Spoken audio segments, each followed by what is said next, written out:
రామాయణ కాలంలో గొప్ప శక్తివంతుడు రావణుడు. నరులు తప్ప ఇంకెవరితోనూ మరణం లేకుండా బ్రహ్మ నుంచి వరం పొందాడు. రావణుడు ప్రతినాయకుడు మాత్రమే కాదు, మహాపండితుడు, గొప్ప వీరుడు.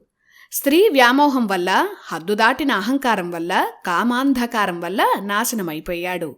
విష్ణువు ద్వారపాలకులైన జయ విజయులే శాపవశాత్తు రావణుడు కుంభకర్ణుడిగా పుట్టారని పురాణాలు చెప్తున్నాయి.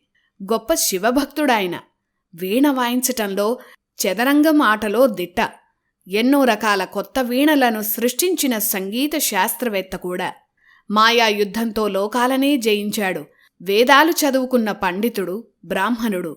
ఇన్ని ఉన్నా అహంకారం, రాక్షసత్వం, కామాంధకారం రావణుడిని నాశనం చేశాయి. రావణుడు గొప్ప వంశంలో జన్మించాడు. బ్రహ్మమానసపుత్రుల్లో ఒకరు పులస్త్యుడు. అతని కుమారుడు విశ్రవసు. భారద్వాజ మహర్షి మానసిక పుత్రిక యక్షిణి ఇళావిద. ఆమెకు దేవవర్ణి అనే పేరు కూడా ఉంది. ఆమెను విశ్రవసు వివాహం చేసుకున్నాడు. విశ్రవసుకి ఇళకు జన్మించిన యక్షుడే కుబేరుడు. సమస్త సంపదలకు, అలాగే యక్షలోకానికి కుబేరుడు రారాజు. అతను నిర్మించిన బంగారు నగరమే లంక.